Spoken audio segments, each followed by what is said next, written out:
Oke, oke. Assalamualaikum warahmatullahi wabarakatuh. Di sini saya mau menjelaskan tentang kebijakan zonasi dalam PPDB sekolah. Nah, di tahun 2017 itu tuh sudah mulai menerapkan sistem zonasi untuk penerimaan peserta didik yang baru untuk di sekolah. Misalnya SMP itu ini dari SD mau masuknya SMP itu sudah menerapkan sistem PPDB. Sistem PPDB-nya itu misalnya peserta didik barunya itu sudah sistem zonasi. Jadi zonasi itu tuh istilahnya tuh kayak lokasi terdekat. Misalkan rumahnya di mana? Misalnya contoh di sini Juanda. Nah, misalnya rumahnya di Juanda, otomatis sekolahnya masih yang berdekatan dengan Juanda. Susah untuk masuk sekolah yang jauh dari Juanda, misalnya daerah Pelaburan misalnya, kan jauh betul tuh. Nah, jadi di sini makanya saya ngambil dulu itu kebijakan zonasi tadi yang terdekat. Nah, tahun 2017 Kemendikbud mengeluarkan kebijakan zonasi dalam sistem PPDB dan disempurnakan di tahun 2018 melalui Permendikbud nomor 14 tahun 2018. Nah, apa itu sistem zonasi yang saya bilang tadi? Sistem zonasi itu seleksi penerimaan peserta didik baru atau disingkat PPDB dengan lebih objektif, transparan, akuntabel, non-diskriminatif, non-merata, berkeadilan. Nah, sistem zonasi ini mengatur sekda negeri milik pemerintah daerah wajib menerima calon peserta didik yang berdomisili pada radius zona terdekat dari sekolah paling sedikit 90% dari total jumlah keseluruhan peserta didik yang diterima. Nah, makanya tadi zonasi ini lebih tepatnya itu mencari yang terdekat dari rumahnya. Jadi otomatis sekolah si orang tua murid dan si murid ini nggak terlalu kesusahan untuk akses perjalanannya, transportasinya. Nah, tujuan zonasi ini yaitu sistem zonasi diharapkan dapat meminimalkan atau menghilangkan kesenjangan kualitas sekolah antara yang tertinggi dan yang terendah. Nah, di sini maksudnya itu jadi istilahnya karena sistem zonasi ini nggak ada istilah sekolah favorit atau sekolah yang agak terbelakang. Jadi istilahnya itu sama ratakan semuanya dengan adanya zonasi ini. Terus sehingga semua sekolah diharapkan sama dalam hal kualitas dengan menghilangkan label sekolah favorit. Nah, yang saya bilang tadi. Kebijakan ini ditargetkan dapat mengubah pandangan bahwa anak-anak terbaik tidak perlu mencari sekolah terbaik yang berlokasi jauh. Nah, maksudnya ini jadi anak-anak yang punya prestasi bagus, terus anak-anak yang pintar lah dalam segi IQ-nya, itu tuh nggak harus milih sekolah yang jauh. Jadi itu karena adanya zonasi ini dia bisa sekolahnya itu yang terdekat dari rumahnya aja. Keuntungan dari zonasi ini yang pertama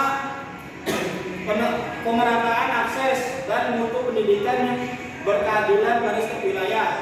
Yang kedua, orang tua siswa lebih menghemat biaya transportasi karena jarak sekolah relatif lebih dekat dan siswa dapat menghemat tenaga, waktu karena tidak melalui perjalanan jauh yang saya bilang tadi. Yang ketiga, menghilangkan kasta dalam sekolah negeri karena tidak ada label sekolah favorit lagi. Nah, itu tadi makanya banyak keuntungannya itu tadi tuh istilahnya nggak ada membanding-bandingkan antara sekolah A ini sekolah favorit dan sekolah B ini nggak terlalu favorit. Jadi otomatis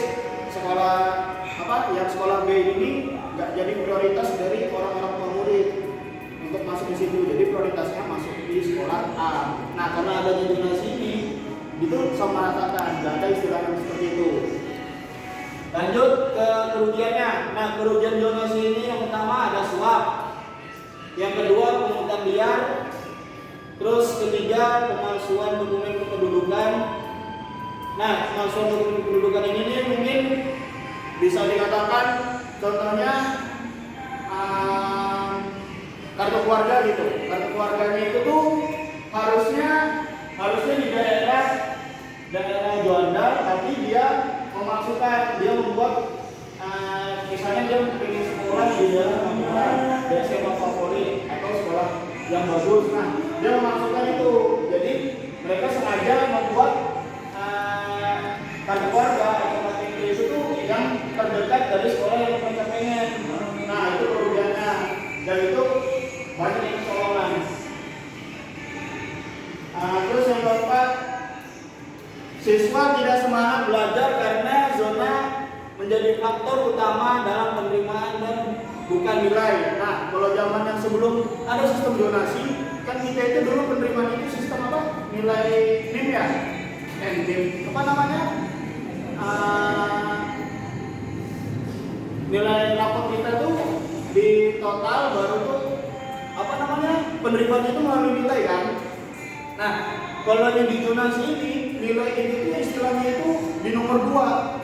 Yang paling pertama itu tadi yang prioritasnya itu zona, jadi itu yang terdekat. Nah, itu makanya bisa dikatakan itu tuh, jadi siswa itu nggak ada kayak motivasi buat dirinya sendiri itu kayak harus semangat belajar, terus harus dapat nilai yang bagus supaya bisa dapat sekolah yang bagus gitu. Nah, itu kerugiannya. Sampai sini dari materi saya tuh ada yang ditanyakan nggak tentang zonasi? Teman-teman ada yang ditanyakan nggak? Orang silakan.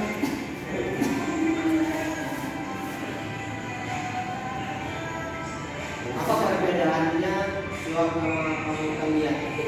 Pemutanian, Oh, di ini ya, pertanyaannya yang di Jogja ya? ya. Perbedaannya suap dan pungutan liar. Sebenarnya itu hampir sama sih, karena sama-sama berkaitan dengan uang kan. Nah, kalau suap ini lebih tepatnya itu dari orang tua murid pengen si anak ini nih sekolah di sekolah ini gitu, ya kan? Otomatis orang tuanya mengeluarkan dana yang sekiranya itu tuh pantas untuk supaya anaknya masuk sekolah di situ, gitu. Nah, kalau pungutan liar, nah mungkin ada beberapa oknum sekolah itu tuh sudah menentukan atau sudah membudgetin harga yang lumayan lah buat supaya si anak ini bisa diterima di sekolah itu. Nah, perbedaannya itu nih, kalau suap dari orang tua yang pengen anaknya sekolah di situ. Kalau yang pungutan liar, misalnya si anak ini nggak terima di zona itu, di sekolah yang terdekat itu, otomatis dia harus nyari ke sekolah lain.